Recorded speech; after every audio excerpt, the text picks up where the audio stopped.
Hello guys. तो आज का टॉपिक हमारा क्या है? मेमोरी है। तो आज हम पढ़ने वाले मेमोरी क्या होता है। तो मेमोरी की हम बात करेंगे आज। तो ये मेरा थर्ड वीडियो है जिसमें हम लोग मेमोरी के बारे में बात करने वाले हैं। इससे पहले हमने इनपुट आउटपुट डिवाइस का हमने पढ़ाई कर लिया है। आज हम पढ़ेंगे मेमोरी क्या होता है, ये कैसे वर्क करता है, इसका वर्क क्या होता है, इसके बारे में हम बात करेंगे आज। चलिए स्टार्ट करते हैं। मेमोरी क्या होता है? तो मेमोरी की जब हम बात करते हैं, मेमोरी मेनली जो होता है, मेमोरी का वर्क क्या होता है कि मेमोरी जो होता है आपका, memory is ability to store and retrieve information when people need it. Memory क्या होता है? मेमोरी एक मतलब कि उसकी एबिलिटी क्या होती है, किसी डेटा को स्टोर करना या उसको रिट्राइव करना, किसी डेटा या इंफॉर्मेशन को स्टोर करना या फिर रिट्राइव मतलब इसको बाद में उनको जब भी नीड पड़े उसको लेकर आना, अपनी यूज में लाना। तो memory is the ability to store and retrieve information when people need it. तो मेमोरी क्या होता है? कोई ऐसा एक ऐसा प्लेस होता है जहाँ पे जो भी हमारा डेटा होता है या फिर इंफॉर्मेशन होता है उसको सेव करने के लिए, और जब भी हमको नीड पड़े तो उसको हम क्या करें, उसको रिट्राइव कर लें या फिर फेच कर लें या फिर उसको हम बुला लें वहाँ पे अपने काम के लिए। ठीक है, मेमोरी वो होता है। फिर हम बात करें मेमोरी जो होता है, मेमोरी कंप्यूटर मेमोरी जो होता है वो कुछ दो पार्ट में डिवाइड होते हैं। पहला जो हमारा होता है वो क्या होता है, मेन मेमोरी और प्राइमरी मेमोरी, जिसको हम बोलते हैं मेन मेमोरी क्या होता है, मेनली जो होता है प्राइमरी और सेकेंडरी मेमोरी में डिवाइड होता है। प्राइमरी मेमोरी को हम लोग मेन मेमोरी के नाम से भी जानते हैं, सेकेंडरी मेमोरी को हम लोग ऑक्सिलरी मेमोरी के नाम से भी जानते हैं। तो मेमोरी मेनली क्या होता है, दो भागों में बटा होता है, एक आपका होता है मेन मेमोरी और एक आपका होता है ऑक्सिलरी मेमोरी, जिसको हम सेकेंडरी मेमोरी के नाम से भी जानते हैं। आगे हम देखते हैं। तो यहाँ बात करें मेमोरी, आपका जो हम बात करेंगे प्राइमरी मेमोरी या फिर इसको हम बोलेंगे मेन मेमोरी की हम बात करेंगे कि मेन मेमोरी क्या होता है या फिर प्राइमरी मेमोरी क्या होता है। तो यहाँ पे जो फर्स्ट फिगर आपको दिख रहा है रैम, यहाँ पे ये रैम हमारा है। रैम जो हो गया है ये फर्स्ट फिगर हमारा है, जो कि एक मेमोरी है जिसको हम मेन मेमोरी के नाम से भी जानते हैं। रैम का जो फॉर्म होता है उसका क्या होता है, रैंडम एक्सेस मेमोरी। तो मेन मेमोरी क्या होता है, जिसको हम रैंडम एक्सेस मेमोरी या फिर रैम के नाम से भी जानते हैं। फिर सेकंड जो हमारा होता है वो ये क्या है, ये हमारा रोम है। रोम क्या होता है, रोम जिसको हम कॉल करते हैं, इसका फुल फॉर्म जो होता है वो क्या होता है, रीड ओनली मेमोरी। रोम जो होता है इसको हम नाम से जानते हैं, इसका जो फॉर्म होता है रीड ओनली मेमोरी। थोड़ा इसको हम डिफाइन करेंगे। देखो ये रैम का आपका फिगर है, ये रैम ऐसा ही दिखता है जहाँ पे कुछ चिप्स लगे होते हैं, इसके अंदर डेटा को स्टोर करते हैं। और ये हमारा क्या है, ये हमारा रोम है जिसके अंदर हम बायोस को स्टोर करते हैं। थोड़ा इसको डिफाइन करेंगे आपको कि रैम और रोम क्या होता है। देखिए यहाँ पे जो अगर हम रैम की बात करते हैं, रैम क्या होता है, तो रैम जो होता है, रैम क्या होता है, रैंडम एक्सेस मेमोरी की बात करें तो ये कैसे वर्क करता है। इसमें क्या होता है, किसी भी डेटा को हम टेम्परेरी, किसी डेटा को हम टेम्परेरी स्टोर करते हैं, टेम्परेरी स्टोर करते हैं। जैसे कि अगर कोई डेटा, ये हमारा मेमोरी हो गया सपोज दैट, ये हमारी मेमोरी है और इस मेमोरी में हमने कोई डेटा स्टोर कर दिया, मेमोरी हमारी है, इसके अंदर ये मेमोरी हमारी है, कौन सी मेमोरी हमारी, रैम है। इसके अंदर हमने किसी डेटा को स्टोर किया, सपोज दैट ये हमारा डेटा है, इस डेटा को हमने इसके अंदर स्टोर कर दिया। स्टोर करने के बाद में क्या होगा, जब तक ये डेटा स्टोर है आपकी मेमोरी में तो ठीक है, लेकिन स्टोर करने के बाद में जब तक इसके अंदर इलेक्ट्रिसिटी आ रही है, इलेक्ट्रिसिटी आ रही है मतलब कि पावर सप्लाई हो रहा है, तब तक ये डेटा इस मेमोरी के अंदर स्टोर रहेगा। बट जैसे ही यहाँ पे इस मेमोरी से इलेक्ट्रिसिटी कट होती है, कट होने के बाद में जो डेटा इसके अंदर स्टोर है वो क्या हो जाएगा, वो डेटा यहाँ से इरेज हो जाएगा, ये डेटा यहाँ से इरेज हो जाएगा। फिर इस मेमोरी के अंदर कोई डेटा नहीं रहेगा। तो वहां से इस मेमोरी से जैसे इलेक्ट्रिसिटी कट होती है, उस मेमोरी से डेटा क्या होता है, डेटा जो होता है वो आपका इरेज हो जाएगा। क्लियर है। अब हम बात करते हैं आपका जो रैम होता है, मेनली जो रैम होता है, रैम का मतलब जो भी प्रॉपर्टी कैसी है कि जब तक इसके अंदर इलेक्ट्रिसिटी आ रही है, डेटा जो भी है इसके अंदर स्टोर है, लेकिन जैसे इलेक्ट्रिसिटी यहाँ से कट होती है, इसके अंदर जो भी डेटा है वो क्या हो जाएगा, वो डेटा वहां से इरेज हो जाएगा। तो जब भी इस नेचर को हम क्या बोलते हैं, इसको बोलते हैं वोलाटाइल नेचर। क्या बोलते हैं? वोलाटाइल नेचर बोलते हैं। जैसे कि आप देखो, जो पेट्रोल होता है, पेट्रोल कैसा होता है, जब भी उसको धूप में रख दो आप, तो कुछ टाइम बाद क्या होगा, वहां से वैनिश हो जाएगा, मतलब गायब हो जाएगा वहां से। क्यों ऐसा होता है? क्योंकि जो पेट्रोल हमारा होता है वो कैसा होता है, वोलाटाइल नेचर का होता है। तो इसीलिए रैम को हम लोग, जो रैम हमारा होता है, रैम को हम लोग वोलाटाइल मेमोरी के नाम से भी जानते हैं। वोलाटाइल मेमोरी के नाम से भी जानते हैं। तो रैम जो होता है उसको हम लोग वोलाटाइल मेमोरी के नाम से भी जानते हैं। आपका जो रैम होता है मेनली ये दो भागों में बटा होता है। जो रैम होता है, जो रैम होता है, रैम जो होता है ये मेनली दो भागों में बटा होता है। एक इसमें से जो होता है, एक इसमें होता है एस रैम, एक होता है इसमें एस रैम, और एक होता है इसमें डी रैम। जो रैम होता है दो भागों में बटा होता है, एक होता है एस रैम, एक होता है डी रैम। एस रैम क्या होता है? एस रैम का जो फॉर्म होता है वो क्या होता है, static random access memory. Static random access memory. D RAM का फॉर्म जो होता है ये क्या होता है, डायनेमिक रैंडम एक्सेस मेमोरी। ये डी रैम का फुल फॉर्म हो गया। अब मेनली ये जो होता है आपके सीपीयू के अंदर लगा होता है। मेनली जो हमको नॉर्मली मिलता है वो क्या देखने मिलता है, वो जो नॉर्मली को देखने मिलता है वो मिलता है हमको डी रैम। हमारे सीपीयू के अंदर जो रैम लगा होता है वो कौन सा रैम होता है, डी रैम होता है। एस रैम को सीपीयू आपको देखने मिलेंगे। तो यहाँ पे रैम दो पार्ट में डिवाइड होते हैं, एक होता है आपका एस रैम, एक आपका होता है डी रैम। अब नॉर्मली रैम का वर्क कैसे होता है, सिंपल सी बात है, जब भी सीपीयू हमारा ऑन होता है, ऑन होने के बाद हमें वहां पे सेकेंडरी मेमोरी से, जो सेकेंडरी मेमोरी है, सेकेंडरी मेमोरी से डेटा, डेटा जो है रैम के अंदर क्या होता है, ट्रांसफर होता है। और जो भी डेटा रैम के अंदर होता है वही हमको नॉर्मली स्क्रीन पे दिखता है। अगर रैम आपका नहीं वर्क कर रहा है तो कंप्यूटर आपका प्रॉपर्ली काम नहीं करेगा। ओके, अब हम बात करते हैं सेकंड जो हमारा पार्ट होता है वो क्या होता है, रोम की बात करने वाले। रोम क्या होता है, तो यहाँ पे बात करें रोम क्या होता है, तो रोम का जो फॉर्म होता है वो क्या होता है, read only memory. Read only memory. Read only memory मतलब क्या हो गया कि इसके अंदर जो भी डेटा होता है उसको सिर्फ हम रीड कर सकते हैं, इसके अंदर कुछ भी राइट नहीं कर सकते हैं। तो रीड ओनली मेमोरी क्या होता है, रैम होता है, रोम होता है, रीड ओनली मेमोरी। इसके अंदर कौन सा डेटा पड़ा होता है, इसके अंदर जो डेटा पड़ा होता है, सपोज दैट ये हमारा हो गया रोम, ये सपोज दैट हमारा रोम हो गया, ये रोम हमारा है। तो जो रोम होता है, ये रोम है, तो इसके अंदर जो कौन सा डेटा पड़ा होता है, इसके अंदर जो डेटा पड़ा होता है वो होता है बायोज। क्या होता है, बायोज होता है। बायोज क्या होता है, बायोज में जो फॉर्म होता है वो क्या होता है, basic input output system. Basic input output system, ये बायोस का फॉर्म होता है। मतलब बेसिक इनपुट आउटपुट सिस्टम ये कहाँ पे होता है, ये रैम रोम के अंदर हमारे हमेशा के लिए होता है। रोम के अंदर क्या होता है, मतलब कि रोम के अंदर जो भी डेटा पड़ा हुआ है, क्या पड़ा होता है, बायोस पड़ा होता है।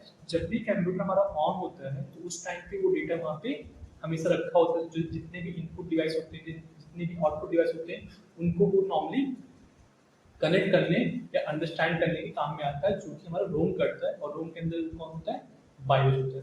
क्लियर इतना। अब रोम जो होता है मेनली, रोम भी आपका कुछ भागों में बटा होता है। जो रोम होता है हमारा मेनली कुछ भागों में बटा होता है। जैसे कि रोम देखो आप, ये रोम हो गया हमारा। रोम भी कुछ पार्टों में डिवाइड होता है। जैसे कि आप देखेंगे यहाँ पे, ये हो गया हमारा पी रोम, ये हो गया ईपी रोम, और ये हो गया ई ई पी रोम। ये तीन भागों में हमारा रोम बटा होता है। ठीक है, अब बात करें सिंगल सिंगल रोम की, हम बात करें पहला जो हमारा आता है, फर्स्ट जो हमारा आएगा वो क्या हमारा पी रोम की हम बात करते हैं। पी रोम क्या होता है, पी रोम का फॉर्म क्या होता है? तो पी रोम क्या होता है? पी रोम मतलब programmable programmable read only memory, read only memory. एक पी रोम का फॉर्म हो गया। सेकंड जो हमारा होता है वो क्या है? ईपी रोम। ईपी रोम क्या होता है? ईपी रोम का जो फॉर्म होता है वो क्या होता है? इरेजेबल प्रोग्रामेबल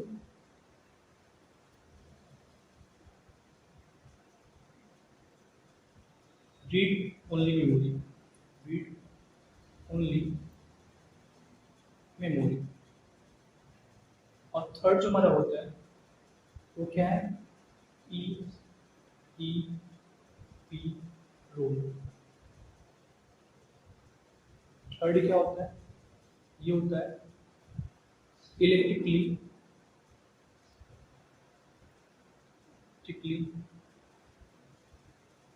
इरेजेबल प्रोग्रामेबल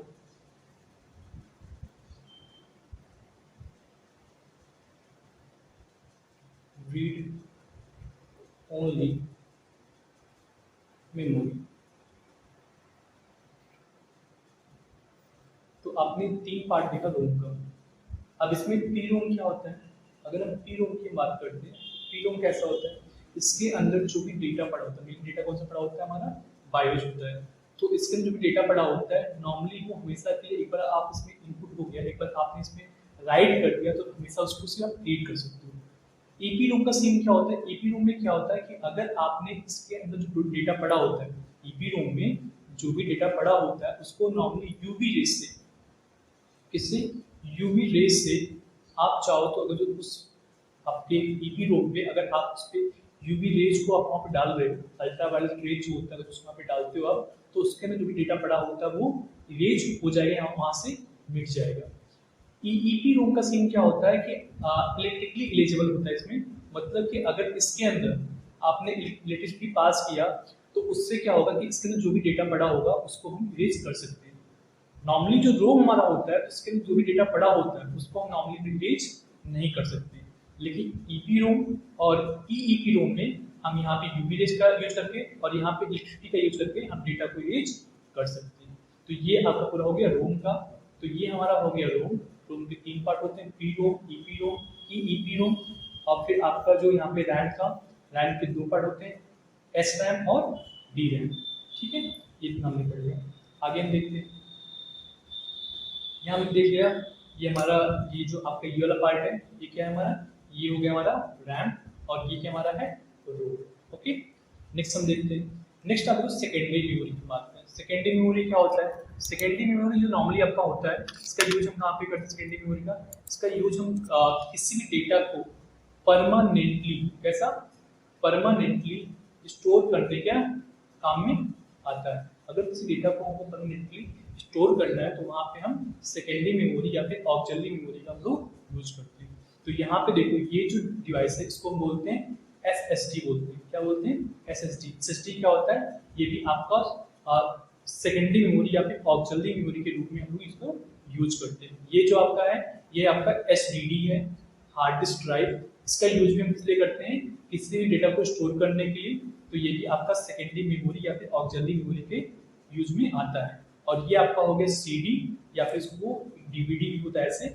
ये जो आपका होता है इसका यूज इसलिए करते हैं किसी भी डेटा या इन्फॉर्मेशन को स्टोर करने के लिए, और ये भी आपका सेकेंडरी मेमोरी या फिर ऑक्सिलरी मेमोरी के रूप में इसको यूज करते हैं। ओके, थोड़ा सा पढ़ लेते हैं। तो ये कैसा होता है? आप देखो सिंपल से यहाँ बात कर रहे हैं सेकेंडरी मेमोरी की।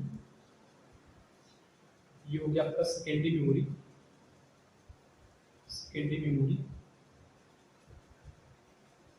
अब सेकेंडरी मेमोरी कैसा होता है इसमें, तो सेकेंडरी मेमोरी जो होता है नॉर्मली इसमें आपका देखो क्या क्या एग्जांपल आता है। इसमें तो पहली बार जो भी डेटा हम इसमें स्टोर करेंगे वो कैसा होता है, वो डेटा यहाँ पे परमानेंटली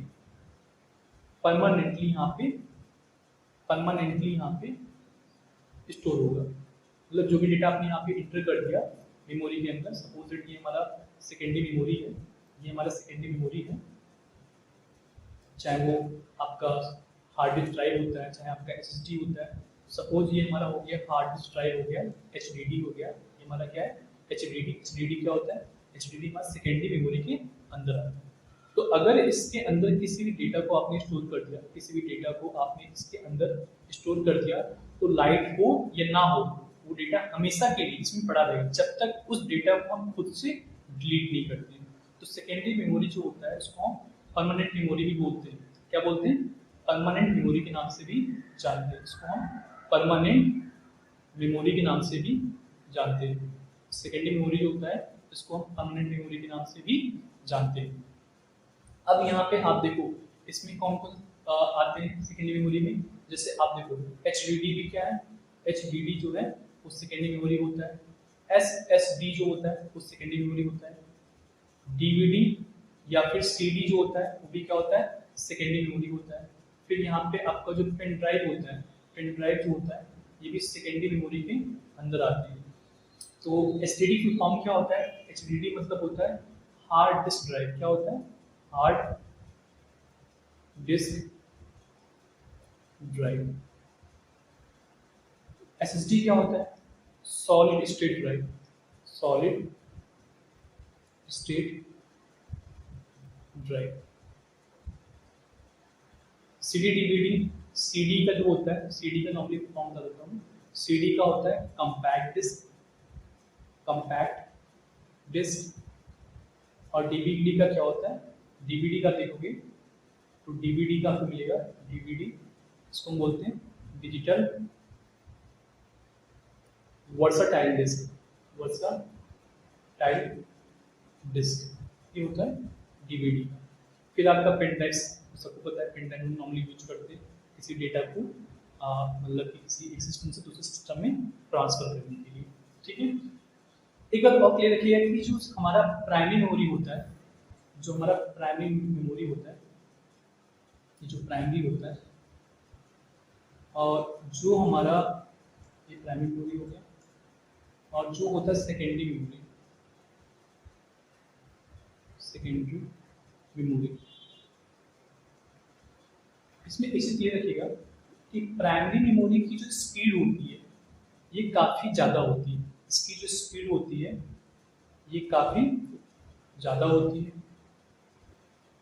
काफ़ी ज़्यादा होती है। जबकि आप देखोगे यहाँ पे कि जो सेकेंडरी मेमोरी है इसकी स्पीड कैसी होती है, इसकी स्पीड प्राइमरी के कंपैरिजन में बहुत कम होती है। प्राइमरी के कंपैरिजन में बहुत ज़्यादा क्या होती है, कम होती है। तो प्राइमरी मेमोरी की जो स्पीड होती है वो काफ़ी ज़्यादा होती है, जबकि जो सेकेंडरी मेमोरी होती है उसकी स्पीड क्या होती है, बहुत ज़्यादा कम होती है। तो यहाँ पे आई थिंक हमको आप लोग को मेमोरी के बारे में क्लियरली आ गई कि प्राइमरी मेमोरी क्या होती है, सेकेंडरी मेमोरी क्या होती है, किसका कहाँ पे कैसे यूज होता है, फुल फॉर्म क्या होता है, ये सब बातें हमने यहाँ पे आपको डिफाइन कर दिया। तो आई होप आपको ये वीडियो पसंद आएगा। तो प्लीज़ इस वीडियो को आप लोग लाइक सब्सक्राइब कीजिएगा, और साथ में जो भी आपको टॉपिक पढ़ना होगा उसको उसके बारे में आप प्लीज़ कमेंट भी कीजिएगा। हम कोशिश करेंगे कि उस टॉपिक के बारे में हम वीडियो आगे बनाएंगे। Thank you.